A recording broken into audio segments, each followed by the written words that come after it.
Hey friend, welcome back to Call Her Creator, powered by your all-in-one creator store, Stan. Stan is the easiest way for you to make money online. All of your courses, digital products, and bookings are hosted within your link in bio. If you're ready to start your free trial, visit my show notes and click my affiliate link to get started today. Welcome back to Call Her Creator, the podcast that helps you turn your content into cash and build a business doing what you love. Today's guest is someone who lives and breathes the influencer industry, Sarah Boyd. Sarah is the co-CEO and CRO of the Digital Department, a leading full-service influencer marketing and talent management firm providing brand strategy and creator representation. In 2016, with the rise of influencer marketing, Sarah started managing some of the most sought after celebrity influencers. Her current and past client roster includes Alessandra Ambrosio, Jamie Chung, Olivia Culpo, Julianne Hough, Lauren Bushnell Lane, Jana Kramer. The list goes on, guys. She is incredible. Sarah and her team have helped shape what brand partnerships should look like in 2025. And today she's here to pull back that curtain just a little bit and give us a peek into what goes on in the creator economy. Sarah, welcome to Call Her Creator. Thank you so much for having me. Excited to be here. Yay, me too, me too. Okay, so I was telling Sarah before we pressed record, I was already stalking all of her socials and finding out what all she does. So before we dive into everything, I always like to find out like your back end story. Like before you started this incredible business, where were you at to begin with? Yeah. I actually started before social media. Woo! Um, I, I went to college in Philadelphia and graduated in 2004 and moved to Los Angeles. It was my dream forever to move to LA. So I moved there right after I graduated and I worked in fashion PR. So my day to day was really just representing a lot of fashion brands that wanted to get in magazines on celebrities. So a lot of working with stylists. There were no influencers back then. There was no social media. So the influencers were really celebrities, the magazine editors, and working with them on a day to day basis and really just building my network in LA for those first 9 years. And then I started my own business called Simply, which was a fashion and beauty conference.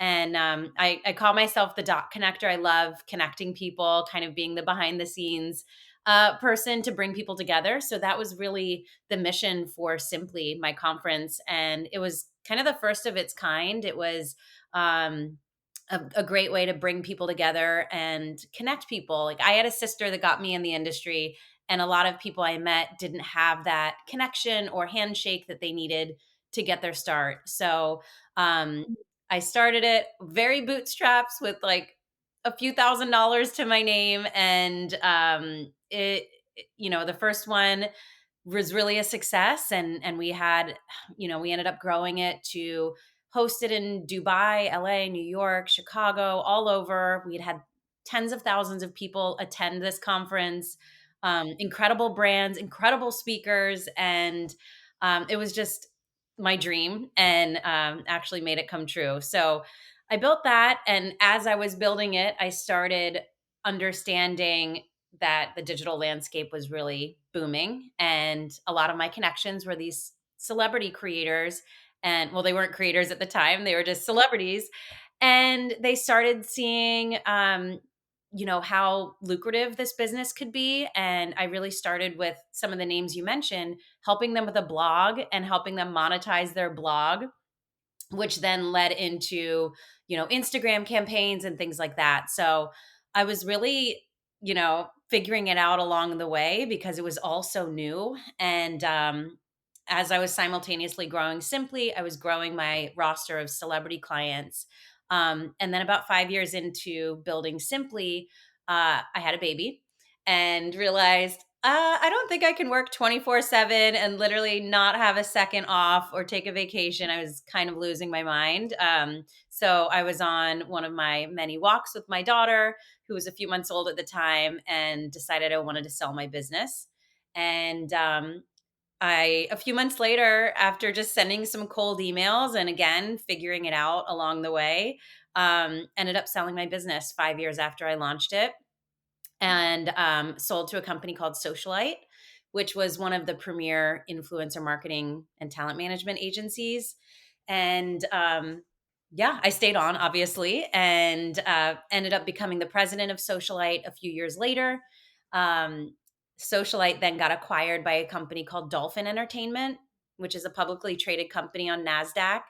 And another company that was also under Dolphin was called Be Social. And I've known the owner of Be Social, Allie, for many years being in this industry. And we came together since we were doing essentially the same thing under one roof and became the digital department 2 years ago. Wow, I love okay, there's so many things to unpack here. I love everything about this. One, you talked about you had your sister help you get into the industry, but you wanted to help those other people that didn't have a hand. I love that because like me building my own business, like I started from the ground up, didn't have any it's not a handout or anything, but the connections. So it's Yeah. always nice to help someone with that. So you being the connect the dot girl. I love that for you. Did you guys with the digital department, how'd you come up with the name? How'd you decide like, oh, we need to be stronger together? Like what even made you guys come together like that? You know what? I mean, we hired a fantastic branding agency, and it was many months of, how about this name? How about that name? Oh, I love this name. Shoot, it's taken. We don't have, the rights to use this one. So it was a lot of trial and error to figure out A, what name was available, and B, what looked good, and all of those things. So finally we landed on the digital department. We call ourselves TDD, and we love it. And fun fact, it was right before Taylor Swift came out with her logo for the, what is it? The Poets? The What's yes, poet department. Yes. Yes. And it's Can't like think of the name. very similar logo. I'm like, "Oh my gosh, did Taylor Swift copy us?" Oh my gosh. Did she get inspo from you guys? Very much Maybe, I don't know. love that. You need to ask her if she needs some help with her brand partnerships. Yeah, I know. Yeah. That's awesome. That is so incredible. I love that. That's something too for all of my listeners out there. We have a mix of people that are just getting started in the creator economy, and then there's people that are, like me, who've been doing it for a while and they've got a steady income. What you need to know is Sarah just said they went through a lot of trial and error to even come up with their name. So everyone thinks that you just all of a sudden snap your fingers and you have this business, but you don't. It takes years, which you went after something that you were passionate about, and then you learned a way to make money from doing it. And I love that. And I think that's what most of us creators do. So, all right, let's kind of talk about the creator economy. Um, what do you think is happening right now with influencers and creators? Like, what's the current landscape of influencer marketing right now in 2025? Yeah, I mean, the landscape is definitely extremely saturated, Mm, right? When I started, there was maybe a couple management companies, a handful of influencers in LA where I was, and now honestly everyone is an influencer in some way. I think also brand budgets have, you know, quadrupled or even more since the beginning, and they've shifted in a lot of ways, and the industry has grown tremendously. But what we're seeing in this current moment of influencer marketing is you know I would say it's kind of the rise of the mid-tier creator and the rise of the niche creator. So a lot of the creators that we're seeing consistently be booked are in that 100 to 500,000 follower range on Instagram specifically. Um, the macro creators, you really have to prove conversion, and you have to prove the worth behind, you know, the pay. It's the days are no longer of just throwing rates out with no support and data behind it. So that's why we're seeing a lot of the mid tier get booked really consistently, and even more micro creators, because if you think about it from a brand perspective, they could book 20 to 50 creators at the same rate they could book either a big celebrity or someone with a macro level following and price tag. So That's what we're seeing currently. We're seeing a lot of new brands enter the space, emerging brands, and obviously the big players are still very heavily invested in influencer marketing. When the creators come, the influencers and creators, are you guys looking for them to, like, at that first time when you're speaking to them, or just seeing their name on your email or whatever, are they coming to you with like, hey, I'd like to work with you, here's what I've done? Are they showing their worth there, or are you starting a conversation first? Like, how does that even get, how do you guys work with that? Yeah, we have a pretty robust vetting process before we sign someone. We want to make sure that we can be successful for them. It's a two-way street. We're a team. We put a lot of time and energy into all of our talent. So we look for engagement rate. We look for how many brands are reaching out to them on a weekly and monthly basis. That's really telling. If no brands are reaching out, it's going to be hard if we're cold pitching and to get that feedback back as well. Having a good amount of warm leads really helps. And then we look at their last year, brand partnerships, the year to date partnerships, um, what's their content look like? We can help with strategy. We have that in house. We can also do their affiliate and help with a lot of things. But if they're not someone that loves social media and wants to commit to this as a full-time job, it's really hard for us. When we're sending their content to a brand and they're like, well, they haven't posted consistently or they haven't posted in weeks in their feed. How are we going to work together if they're not consistent? So we look for a lot of things: consistency, engagement rate, what their brand partners are, what their content looks like, what platforms are they on, are they diversified, do they have a newsletter, do they have a Substack, do they have a podcast, do they have any other things happening in their life that could help us help them. Are they pregnant, are they getting married, are they any big life moments, where do they live? We look for a high US following. A lot of our clients are brands looking to activate in the US.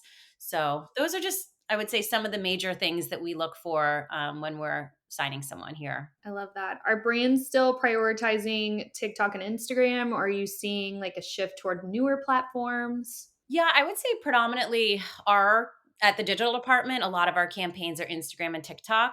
Okay. There's some agencies that focus more on YouTube and other platforms, but I would say our bread and butter is definitely Instagram, TikTok.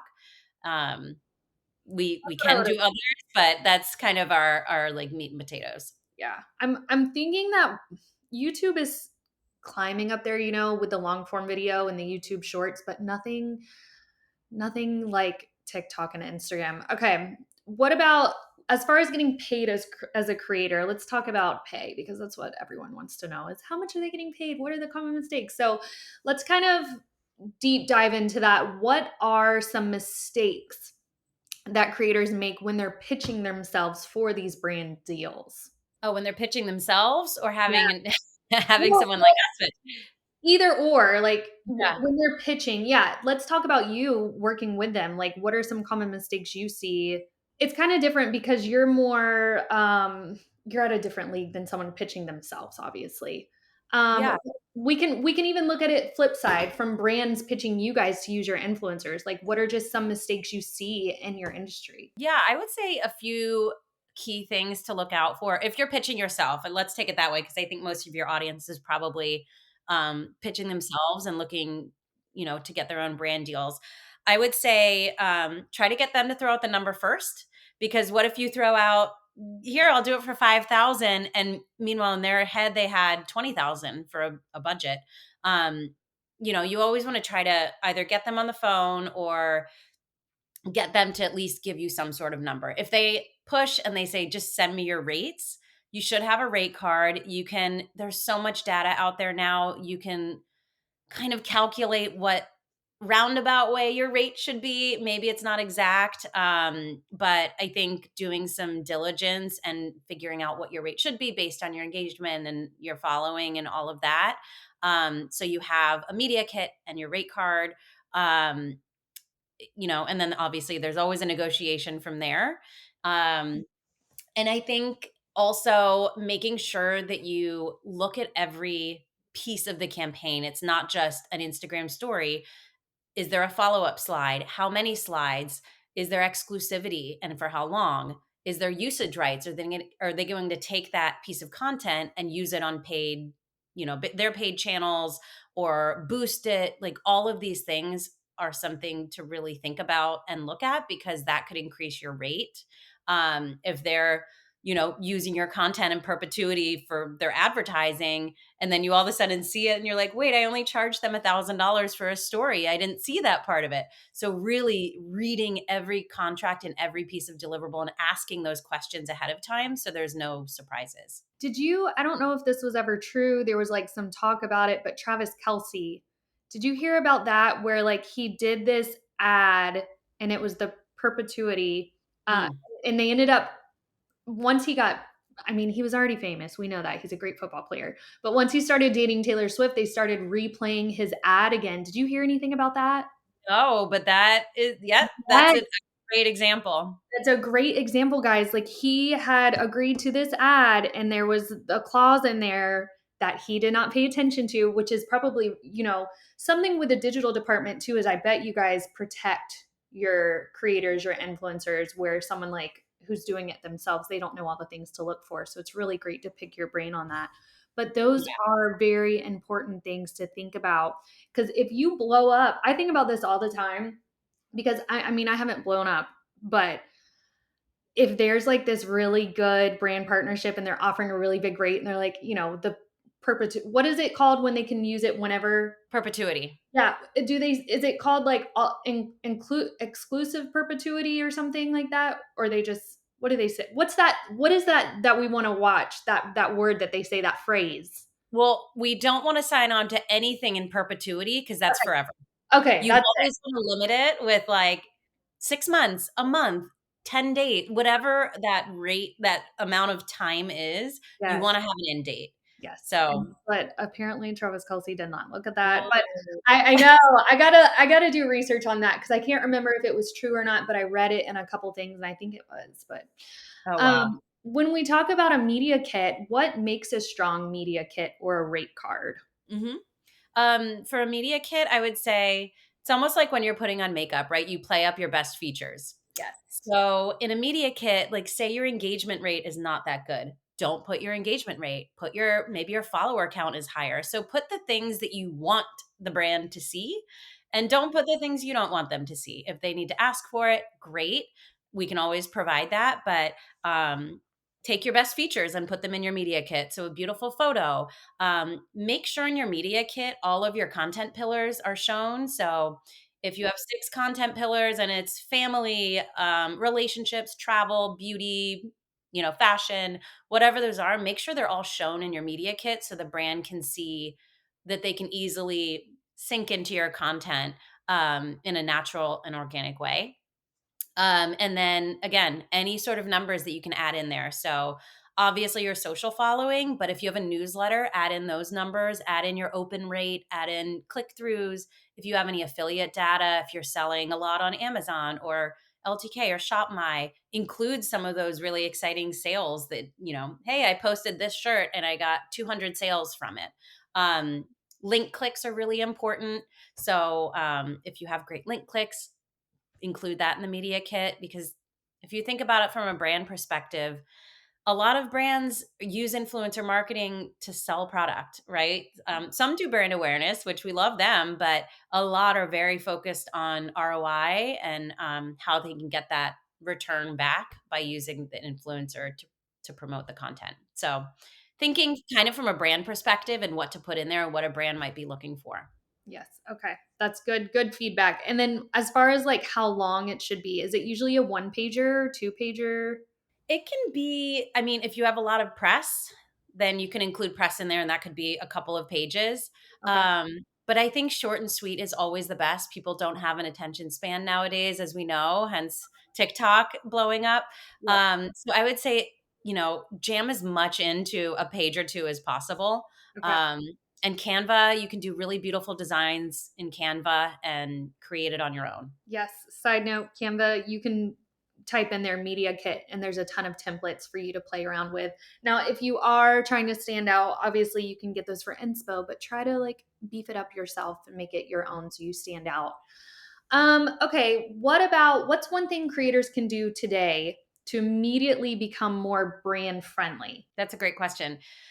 Um, I would say one thing would be looking at your page as a whole, because again, thinking about everyone's attention span, when a brand or agency lands on your page, they need to immediately know what they're getting when they come there. Same to get new followers, right? So if you someone tags you, you click on their page and you look at it and you're like, I don't know who they are, or what they do, or what they're about. You want to make sure that is like screaming off of your page. So taking those content pillars and making sure every 6 posts have one of those content pillars in it. So, just keeping that top of mind when you're doing in-feed content, to always be including that. Um, I think organically tagging brands to become visible. There's lots of platforms right now that it's called social listening. So they're listening to see, oh, did this creator ever organically tag me? And they can get notifications to see all of that, which is pretty wild. So some brands, they'll look and be like, oh, they never organically tagged us. They're not really a fan of the brand. It could be as simple as following the brands that you love and engaging with their content. It's so simple, but a lot of people don't do that. And building those relationships in person. We actually host an event called Brand Edit, and that's exactly what we do there. We do it in multiple cities, and brands can set up at our event, and then influencers come, and it really builds that two-way relationship as opposed to just an email or DM. And I think that goes such a long way to have a face to the name behind the brand, and same with the influencer. Um, so trying to get out, networking events, attend their events, support, and also, getting their PR gifting, and tagging them organically and unboxing it, and really showing support both ways, instead of just like, I'm not doing anything for free, I'm Uh, not tagging you. Like that attitude is not gonna um be fruitful, I don't nope. think. It's spreading the love. And obviously if it gets to a point where you feel taken advantage of and they just continue to not book you for a campaign, that's a different story. But I think the beauty of being an influencer is to share all of these cool things that are a part of your life, and the gifting that you get, and the events that you can attend, and all of these really fun things about being a creator. 100% agree with that. I just got a partnership with Instagram's creators account. Mhm. That's 20 Oh, million people. cool. I'm so excited. But I was talking to my husband. I was like, I want to know how they found me, blah, blah, blah. And then I thought about it and I was like, oh my gosh, I've been tagging them naturally in stuff that I create.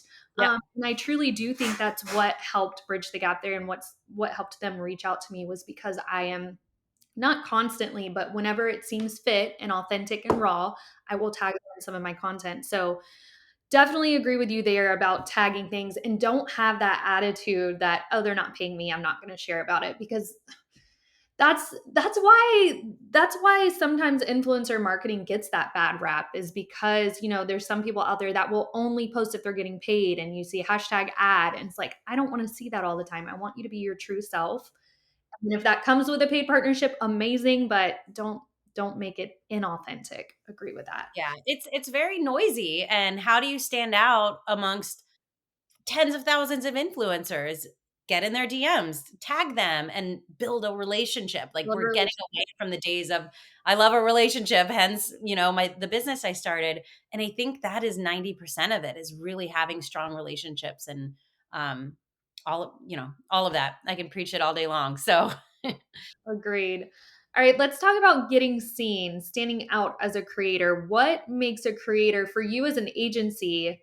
What makes them stand out to you? What would make you want to be like, oh my gosh, I do want to work with her or him? I think being different, like, it's really hard to be different nowadays. So for us, I mentioned it earlier, we're really interested in people that have a niche. So we actually brought on a business about a year and a half ago called Glow Lab, and they represented all dermatologists. And So we have them now under the digital department, and we represent maybe like 20 plus dermatologists and skincare experts. And it's just cool because it's different. And I love following them because they give you skincare advice, they're creators, but also have this expertise and niche. Um, we also partnered with an agency that represents all of the biggest hairstylists, makeup artists to celebrities. So it's been fun working with them because they're creators, but also they have an expertise and a niche. Um, and brands really like that. There's so many just traditional creators out there, which are great. But a lot of brands want that kind of like stamp of approval from an expert. So, like we just signed a gut health doctor. We have all different types of niches and specialties. We have a lot of reality stars, but one is a nurse. So we're like, let's play into you being a nurse, but also have the reality star life. So that's one of her content pillars. So I think having something different than, every kind of run of the mill creator is something that stands out for us because I think it's something we can build on. It's something brands are really interested in working with as well. That's funny because one of the questions I had for you was how important is it for creators to niche down versus just being a lifestyle focused creator. So I did notice I used to watch The Bachelor like religiously. I don't anymore, but I still keep up with it. And I know that you guys represent a lot of them.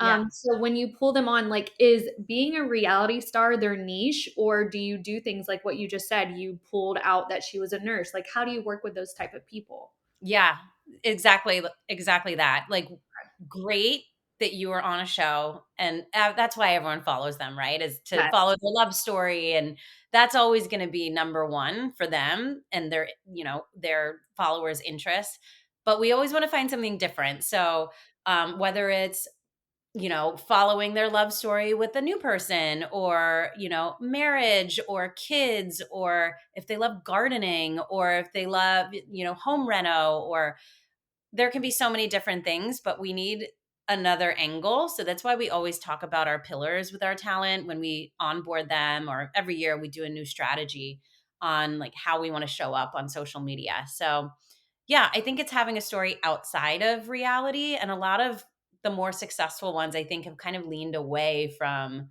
being this reality star and really transformed into more of a lifestyle content creator. Yeah. What about do you guys, when you're working with brands, do you guys balance between like trending content, or is it more like authentic storytelling content? Like, I know for me, I share a lot of trending audio for people because trending audio works on Instagram and TikTok. Are you guys worried about trends when it comes to content creation? Not as much. I mean, it's great to hop on some of the TikTok trends just to, stay relevant, but, some creators are like, "I don't wanna do the dances on TikTok. Is that okay?" Yep. And we're like, "Yes, absolutely. You have to lean into what's organically you and who you are online and who you are as a person. We never will tell you, 'No, you have to do this, like, TikTok dance to be relevant.'" I think there's so many other ways you can do that, not just following the trend. But yeah, the sounds and the songs and those sort of things I think do help, but I don't think it's, what's gonna make you successful. Inspired. Yeah, that's the same. Like when people come to me for influence marketing studio, we manage social media for businesses or busy entrepreneurs. And that is one of the first things sometimes is I'm not going to dance on reels or TikToks. And I was like, no, that's totally okay. Like you don't have to. Sometimes we can still jump on trends if it ties into your story somehow, but that it's not required to grow on Right, social media. You know what I mean? right. I like doing it because I'm fun and out there cheerleader, I love dancing, but if that's not you, you don't have to do it. Yeah, exactly. Love that. All right. Let's get into growth strategies. As far as growing and monetizing in 2025, what strategies are helping creators do that this year? Yeah, actually, we've seen it a lot. We acquired another business this year to launch our affiliate division, and we've seen those creators just grow so much, not only on their affiliate platforms, but on their social as well. And what a lot of them are implementing are broadcast channels, Mm, obviously, the consistent sales posts and things like that. Um, and becoming a resource for shopping. So those are the creators that I'm seeing growing in terms of following really rapidly. As well as those that are doing, like, I've seen some more growth when people are doing collaboration posts with, other creators that are in kind of have a different sort of niche than they do, but similar. Like, there's similarities, but there's a lot of crossover in terms of followers. Um, so they help gain new followers by doing some of those collaboration posts. But the affiliate creators are just, it's crazy how much they grow through, posting all of these affiliate links, because a lot of times when we work with creators that aren't in the affiliate space at all, they're like, I don't want to sell to my audience. I'm going to be annoying.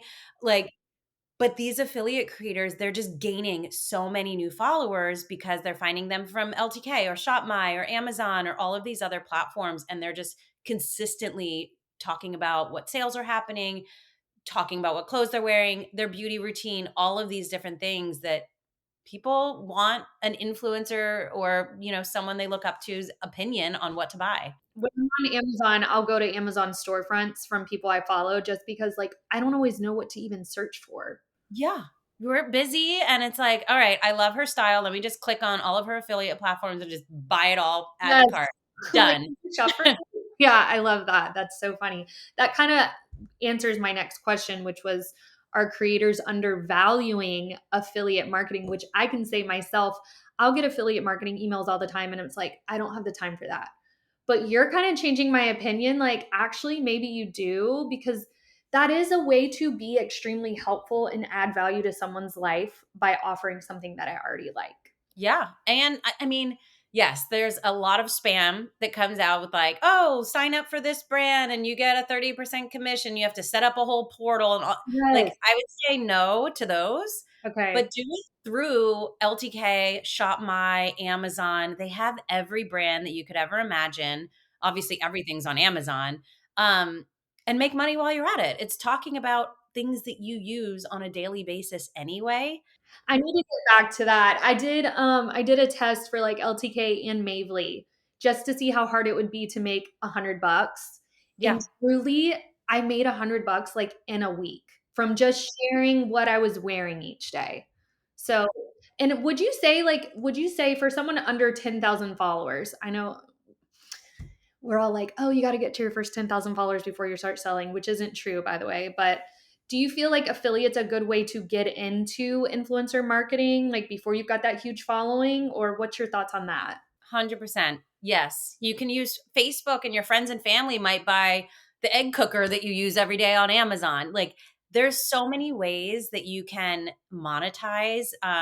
There's so many different platforms too for micro creators where you can make $50 or you get a free bottle of wine if you post about it. Or, you know, there's so many different platforms out there. Just use Chat GPT and search, micro creators, and then you can log in and you get all of the different opportunities. And $50 might turn into 100 and 250, and then that's how you continue growing. You can also do UGC, where you can make extra money just creating content and not actually posting it on your channels. Um, and then, yeah, again, affiliate. I think there you would like fall out of your seat right now if I told you what some of these people make on a monthly basis. Just affiliate. No brand deals, just Can you affiliate. can you give us an average? Can you give us anything? I mean, the highest I've seen was over 500,000 a month. Shut your freaking mouth. Oh my gosh. Yeah. Shopping posts every day and no brand deals. That's Wow. it.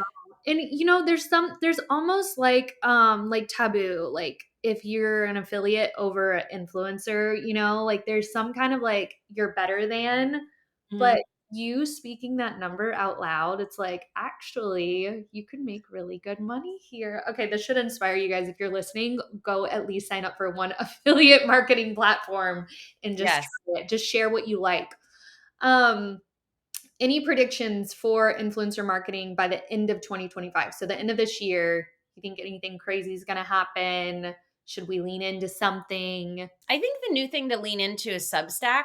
You've said that. What is Substack? Substack, it's a kind of like the old school blog. You can charge though, like you can have it for free, and then certain posts you can put under a paywall and you can charge either a monthly fee, um so you can monetize it, but you can also put affiliate links in there. It's kind of like going back to the old school blogging days.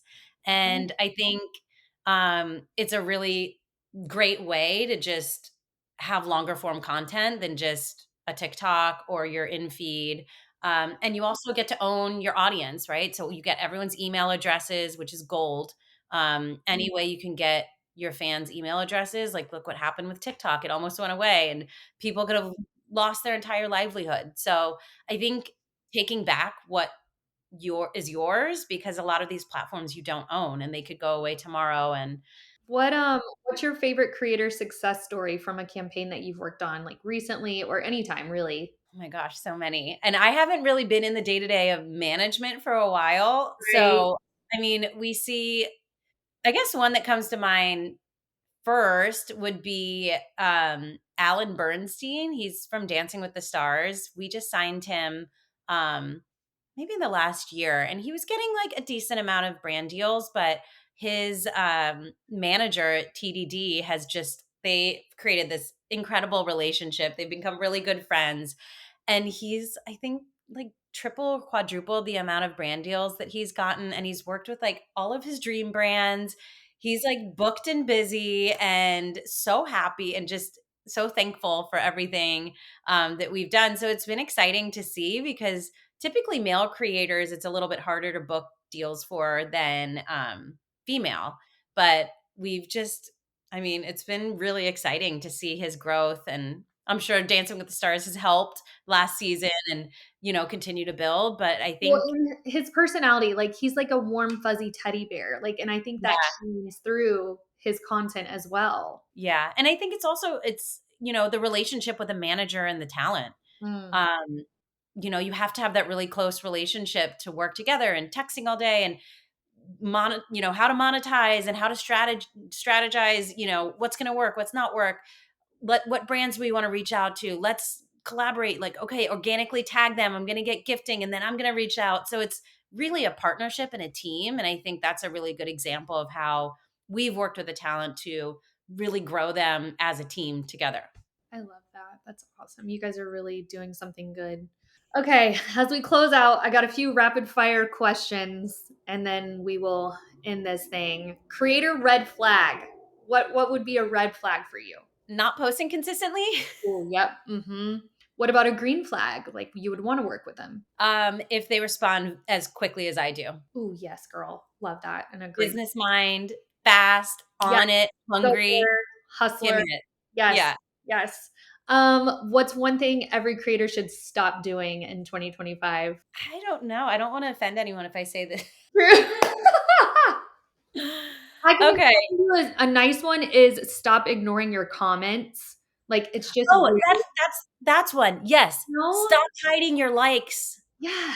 Stop, because it's such a that's another red flag, but, like, every time if I look on someone's page and their likes and their comments are hidden, Yeah. goodbye. 'Cause What what are are you you hiding? hiding? Yeah, Okay, I we would say both just said that. She's influencer marketing. I have a social media agency. Stop hiding your likes. yeah, Underrated income stream for creators, which I think we kind of talked about. yeah. Affiliate. Affiliate. Yep. Call us if you need help. We Yes. can do all your content for you and take all of that off your plate. I'm calling you as soon as this podcast is over. Biggest myth about influencer marketing to close us out for rapid fire. Oh, it's so easy. All you're doing is traveling and having fun. Yes. My It's grandpa. called, what am I supposed to do? Post on Zoom? Yes. Uh, stressed out? Yes. No, it's a full-time job for our industry as well as the creators. It doesn't stop. These creators look like they're just enjoying life, but there is so much work that goes behind it. It's the editing, you're the model, you're the photographer, you're the analytics, the keeping the organic post. I mean, it is 50 jobs in one. So It's it is 50 not. jobs in one. Yes, you are right. My husband finally gets it because I took him to a creator event last year and he's like, oh my gosh, I see why you want to record everything. I'm like, yeah, we need B roll behind the scenes. And then my mother in law, she's having to watch the kids for us this summer because my youngest is finally out of pre-K. And I think she's finally understanding too, like I'm not just dancing on Instagram, like I've got meetings, podcast recording, mastermind. So that is so true. People underestimate what all goes into all of this. Sarah, you are a joy to talk to. How can people connect with you? Where would you want them to go visit after this conversation? Tell us all the things. Oh, well, thank you. Thedigitaldepartment.com. It's thedigitaldept.com. So you can find all of our links there for our events, our brand strategy division, our talent management, our roster, all of it, affiliate, and follow us on LinkedIn. I mean, link, you can follow me on LinkedIn, Digital Department. You can follow on Instagram and TikTok. It's the Digital DPT. And then my Instagram is Sarah P. Boyd. So follow along. I'm not posting a ton. You'll see a lot of my family and my travel when I'm not sitting behind Zoom. I So Before I talked to you, I looked up your Instagram and started following you. I do see you travel a lot. Is that something you like to it's do? just, I do. It's just honestly the only time I post is when I'm traveling. The rest Cool. it's not that exciting. It's Head just down my working. computer. Yeah. Mhm. But yes, I love to travel. I just got back from Santorini, Greece, and it was the most amazing trip I've ever been on in my life. Bless you. And So how many kids do you have? I have 3. So I have a daughter that's 9 and then 2 stepsons. One is 20 and one is 24. Wow, you're an amazing woman to do what you do and have children. I just know how much that takes out of us, decision fatigue and, like making decisions for them and the business and being a go-getter. So much kudos to you and what you've built. It's incredible. And I can't tell you how my heart pitter pattered when I heard from Lindsay that you guys were interested in talking with me because I just the digital department, I've always looked up to you guys and what you guys do. It's really amazing. So I hope you guys will go visit the digital department, learn about what they do. Sign up for their email list too, because you guys send out very good newsletters. And I always learn something from them. And then the events too. I want to get to one as soon as I can. But thank you so much for being on. I appreciate you. Oh, thank you. And you actually reminded me when you said that if you're a creator listening, our brand strategy team, there is a link on our website. You can link it, go to the link through our Instagram as well to sign up for paid and unpaid brand deals through the digital department. So go sign up. They'll send newsletters out for all of the campaigns. We work with Crocs, we work with all different types of brands in many different capacities. So even if you're a micro creator, sign up, and that's a great way to kind of be considered for different campaigns as well. Amazing. I love it. All right. Thank you so much, Sarah. Thank you. Oh, this is fun.